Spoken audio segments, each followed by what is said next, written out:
Welcome to the Bears Wearing Jetpacks Fantasy Football Podcast, co-hosted by Brenan Corcoran, the manager for Zach Wilson, and Peter Kolb from the Peter Football Team. Happy to have you here, Pete. Yep, thank you. Thank you. We're gonna take this screen over into we're looking at the standings. As you can see at the top, we have a very funky man, Frank. Congratulations to Frank holding the top together. Followed by my other roommate, who's holding the bottom together, Colin, and or the New Jersey Jets. Fun fact: the New York Jets and Giants both play in East Rutherford, New Jersey. That is so fun. We're gonna start things off by talking about our biggest winners of the week. My biggest winner of the week is Derrick Henry, who, was an absolute monster last week. In week 1, he didn't play that great, and everyone was like, "Man, is Derrick Henry gonna, But he already was I think the 5 pick in our league, and certainly had a very big week. One of those arguments as to why you're like, why is Derrick Henry in the 5-6 spot in the draft every year? He's a top 3 running back. Is he better than Kamara? Yeah. Is he better than Dalvin Cook? Yeah. So far. So, I mean, he's even better than Christian McCaffrey. So I think he's the biggest winner. Big winner. How about you pull up Kennedy's team real quick? Lamar, obviously, balling out right now. Saquon is only going up. CEH is a one iffy spot in the lineup, but then you got DeAndre Hopkins, who's just been playing super well. Terry McLaurin putting up points, and Cooper Kupp, who I want on one of my teams so badly, right? Because Matt Stafford and him seem to be vibing. Ken gets my biggest winner of the week. Let me roll right into loser of the week. It is Colin Verwist. He was my loser of the week last week when our show got deleted, but I gotta make sure people know how tough his team is right now. He's struggling. You can pull it up if you want, or you could just take his record for it as it stands. But man, he's just got Justin Herbert with another week where he played good for a football team, but not great for a fantasy football team.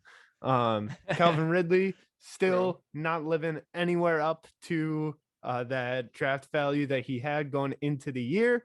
Najee Harris and Dalvin Cook, bright spots on his team. Other than that, maybe Allen Robinson will be able to strike up something with Justin Fields. Who knows? Right now, his team is beat. He's getting beat. I feel bad for him. On to you. I feel bad for him too, but not enough to continue ripping on him because he was my biggest loser as well. You coward.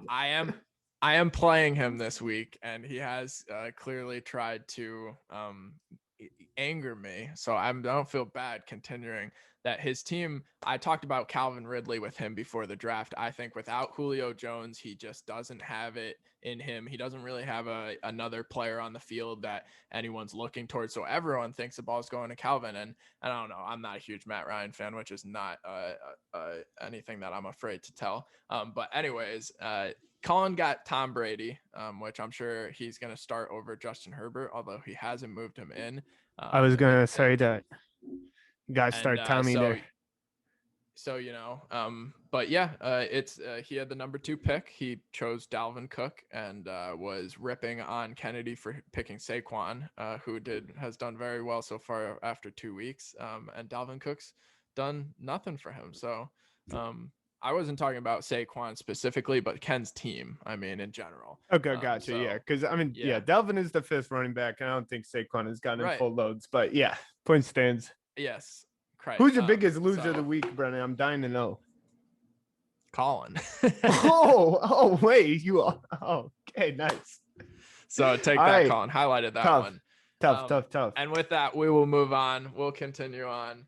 We're hopefully not going to keep this long, but bear with us as we continue rolling on into the matchups. We're going to start, as always, with the highest projected scorers matchup.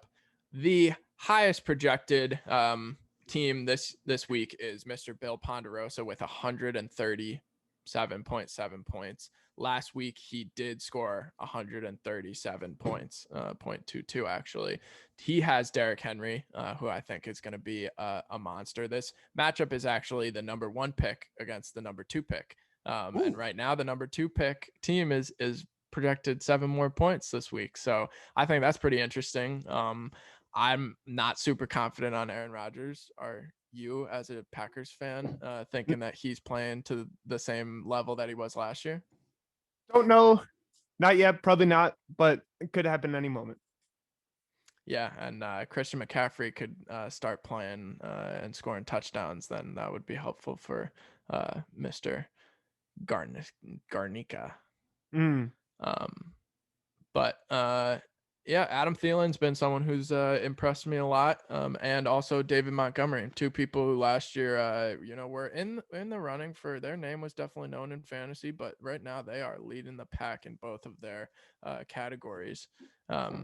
With the next matchup, you want to head over to Frank? Head on over to the old toilet, the least projected matchup of the week, which I don't get how, because we have Frankie, tank of the league, 2-0, leading the scoring totals. He's going up against Jeff, 0-2. Not sure why this is the least projected. I think Frankie will go off this week, just as he has the last couple weeks. Jeff has a good team. I like, a lot of his players, but it just doesn't stack up next to Frankie's, in my opinion. I think Frankie will take this home in a much bigger point total and difference than ESPN projects. That's my roundup for Frankie and Jeff. Yeah. On to you, Brenan. The New Jersey Jets against Zach Wilson. My boy Kyler Murray is gonna absolutely score 5 touchdowns against Jacksonville. You want to know something, Brennan? That's my bold prediction. My bold prediction. Lock it in. Kyler Murray is going to break 40 points this week. That's my guess. Wow. I think he's going to score over 40 points. Mark it. You heard it here. I also think he's going to be kiss your mother. He's going to be great. He just may. And I think that's what's gonna set us apart. Najee Harris is obviously gotta step it up this week. I think he's getting a lot of touches. He's just got to do more with it. Justin Herbert, as you mentioned, is a good quarterback, just not a great fantasy quarterback this year, especially compared to last year. And I think people like Julio Jones and Dalvin Cook need to get back into their old selves as well. Colin's got a good team, so we'll see as the second week wraps up, and he is the lowest scoring for the second week in a row team here. Sorry to mention it again, Colin, but I think ESPN's a little bit wrong here with the 51%. But with that, we'll send it back over to you. How high is Connor? We have Ken going up against me. We're projected pretty close, whatever. It's 1-1. Big decision game for both of us. Who's going to come out over 500? We both got teams we like. Should be over 500. Only one of us is going to be. I'm going to project Ken to whip my ass in this matchup.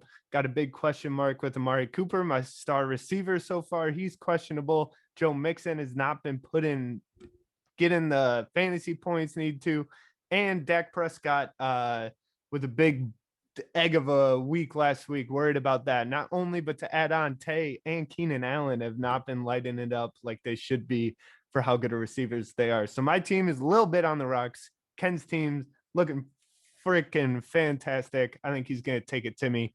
That's the roundup for my matchup. One last thing I'm just going to mention. We're going to take a look at our scoring leaders. If you were to have a perfect team, it would look something like this. The All-American, all-league team at quarterback, the highest scoring quarterback so far is Mr. Kyler Murray. Congratulations. Running back, Mr. Derrick Henry, followed by CMC, only 6 points behind him. Wide receivers, to no one's surprise, 2 huge weeks from these, Cooper Kupp and Tyler Lockett.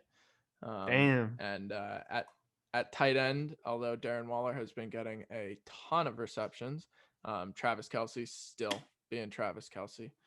Your Damn. best defense so far after 2 weeks is the Panthers defense, which I think has Oh. surprised a lot of people. They're free agents right now, folks, still in our league. Oh. And the best kicker is Colin. You got the best kicker in the league so far right now. Daniel Carlson from Las Vegas has been absolutely kicking the shit out of balls. So he's got 28 fantasy points this 2 weeks into the season here. And don't mean to interrupt, So just a little live update, Brenan. The Panthers defense is no longer available. I just have picked them up as you're saying that off the board. That's quite unfair since we're mentioning this, we're about to share this with everyone, and then they're gonna Them's be the pissed breaks. that they didn't.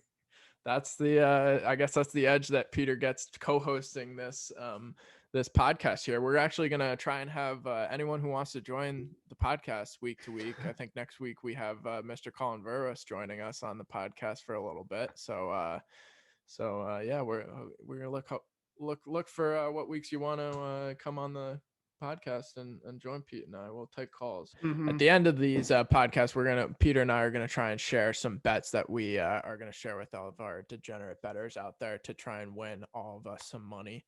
If we see a pick that we like. I got one. I haven't even looked at the freaking shit, but I got one. Yep. Give me Washington money line over the Bills. I'm pretty sure. Yeah, they're playing the Bills.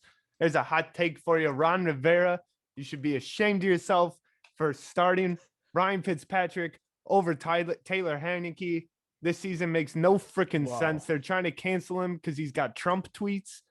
They're trying to cancel Taylor. He was clearly the smarter quarterback to start, and he's proven it now. They've got a crazy defense. Buffalo's been struggling. That's I forgot we we're supposed to do locks, but that's all right. Washington football team over the Buffalo Bills money line lock. That's all right. That's a lock. That is now according to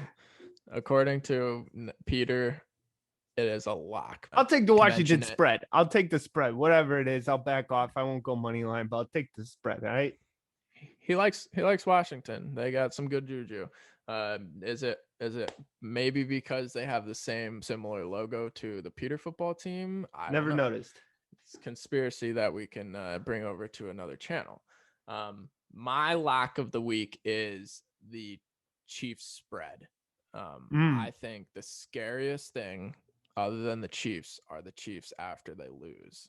I think they're going to dunk on some fucking hoes. I don't even know who they're playing because we came up with this segment. But I am high on the Chiefs. I think that is a lock. I don't care who they're playing. They are going to fucking hump. Yeah, they're going to hump some footballs in the end zone, make some beautiful babies that'll look just like it's like Travis Kelce and Tyreek and Pat Mahomes all combined. Oh my God. Don't let that baby near Tyreek. And with that, week 2 wrap up, week 3 update and predictions. Thanks for tuning in. We're going to try and be better next week. So for anyone who stuck around for this whole time, thank you. We're going to polish this shit up, but we got about 15 weeks left. So here we go. Sweet. Oh yeah. Good job, Brennan.